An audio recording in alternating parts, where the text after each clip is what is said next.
Lamig ako. Pagdating daw pala dito sa Singapore, kailangan daw i-fill up yung Singapore arrival card. Ito si YP, day before pa lang nasa online.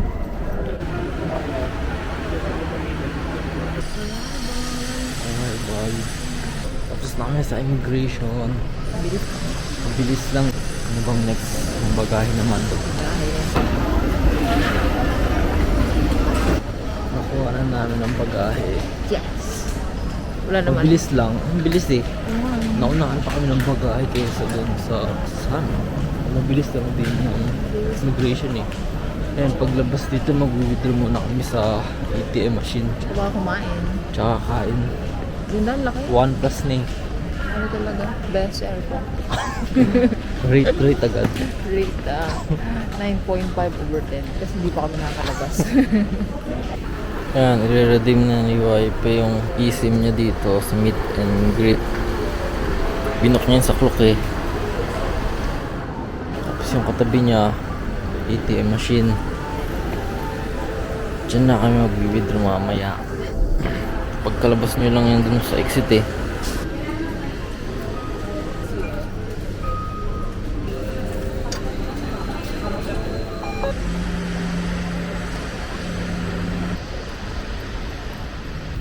So, kain muna kami sa Burger King. 2 AM na eh. Mainit na yung ulo ni YP. Gutom na. 14 SGD kami dito eh. And 2 burgers. Juice, water, tsaka fries.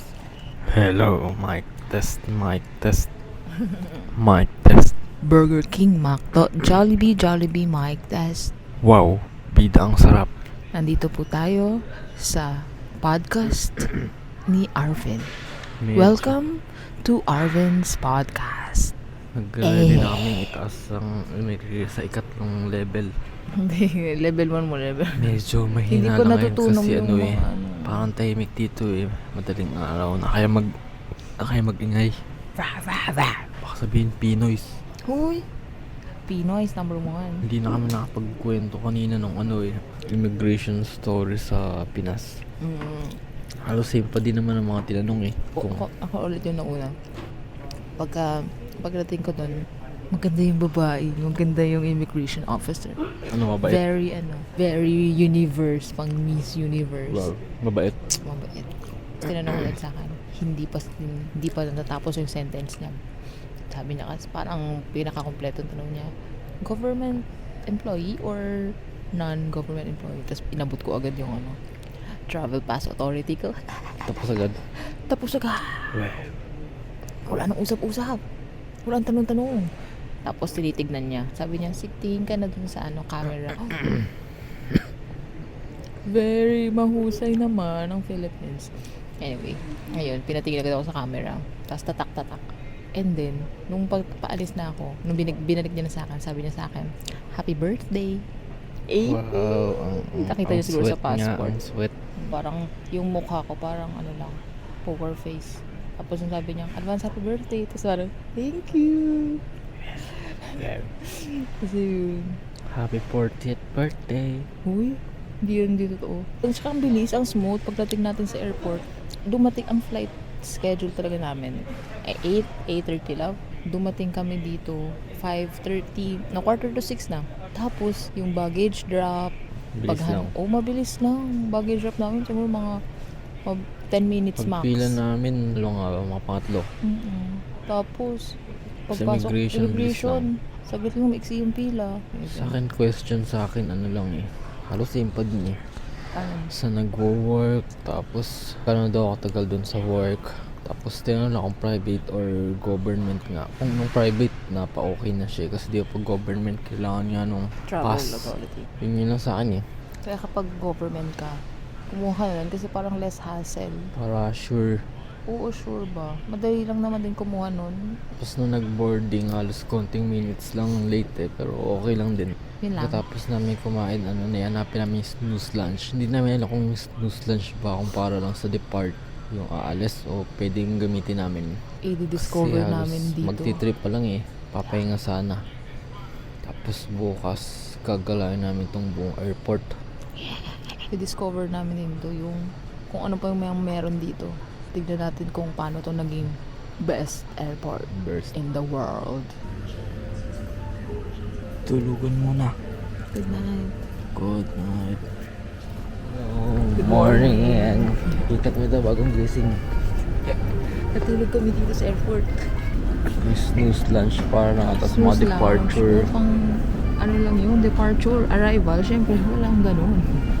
Yan sa dulo. Haabang kami ng bus to T1. Yun na. Na-explore na namin ang Changi Airport. Abangan nyo na sa next video. Yes. Ngayon, magkakameron tayo ng Potato Hostel Boutique Tour. Focus muna tayo doon. Kukunin na namin ang bagahe sa Terminal 2 tapos diretso na sa city. Gamitin namin sa MRT Credit Try card. namin credit cards na lang para hindi na kami bumili ng EasyLink. Easy. Mahal din yun eh. Yeah. Hindi naman kami lagi nandito. Yan, si Wipe nakuha na yung bagahe sa baggage storage. Puntahan na kami sa Little India. Yan, dito madali lang naman bawat terminal dito eh. Lahat may label eh, di ba? Madali lang. Makikita mo ito, halos lahat nakalagay MRT to city. Yan, sundan mo lang yung mga signage, hindi ka maliligaw eh. Yan, baba tayo, MRT. Pagkalabas nung elevator, dito na yung daan. Pag naka-EasyLink kayo, pwede kayong mag-load sa EasyLink. Pero kami tatry namin credit card. Ito, check natin yung mapa. Ito, andito tayo sa Changi. Sasakay kami ng Green Line, papunta dyan sa pababa. Hanggang sa Bugis. Tapos bawa kang Little India. Tapos walking distance na lang dyan yung hotel namin. Yan, tatry ni YP yung credit card. Ano masabi mo, gumana yung card natin? Gumana yung credit cards. Makatipid tayo ng EasyLink card. Tignan lang namin kung same lang sa conversion. Yan, pupunta na kami ng Green Line, pabugis. Maya uli. Sakay na kami ng train.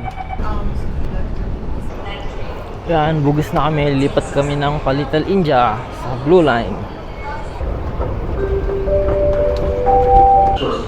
Bugis after ng 2 station, Little India. Punta na kami sa hotel namin. Sa Potato Boutique.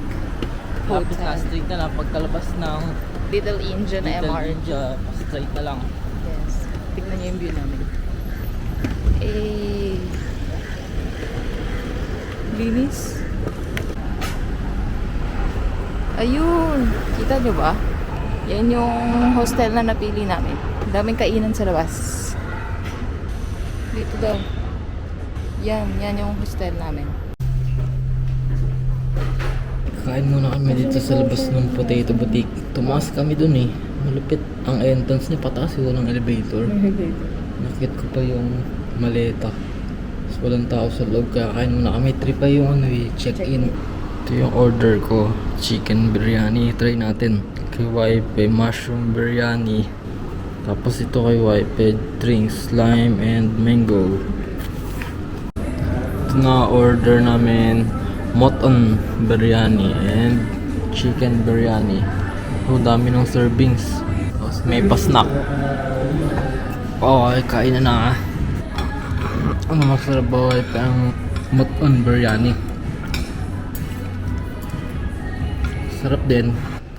Naka-check-in na pala kami sa Papa Boutique Hostel. Yan yung maleta namin, kasama ng maleta ng lahat ng occupants. Tapos, ang aming room number ay B12. Sa second floor siya, sa taas. Ayan. Nandiyan yung mga gamit namin. Malinis naman tignan. Malinis. Papakita ko din kung paano umakyat. Dahan-dahan lang kasi bawal maingay.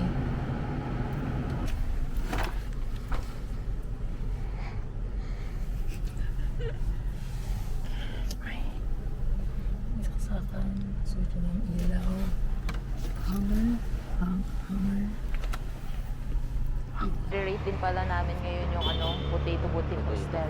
Oh, napili kasi namin yun kasi di ba mas mura-mura sa mga hostel, di ba mahal yung mga hotel dito eh.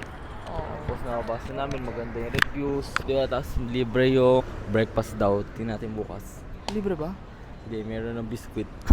At kape. Ano, yung mga ano lang, yung pang simpleng breakfast, yung coffee and Milo. Tapos, napili nga namin yun kasi nung nagbubook kami ng hotel 2 months ago, ang mahal na. Ang mamahal na. Tsaka ubus na yung mga murang alam namin. Kaya nag-try kami sa hostel para ano, Para experience parang lang. experience na din. Tsaka hindi talaga namin kaya yung mga hotel dito. Grabe naman, Singapore. They're so expensive. So, ngayon, tayo mo.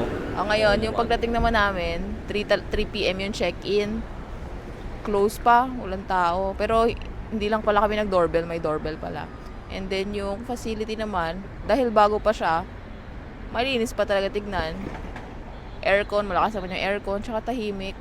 Yung CR, sharing siya eh. Sharing, parang hostel talaga. Hostel talaga. Pwede Kitchen. din experience. Oo, yung kitchen sharing. Tapos may free din na laundry. Kumpleto naman sa amenities.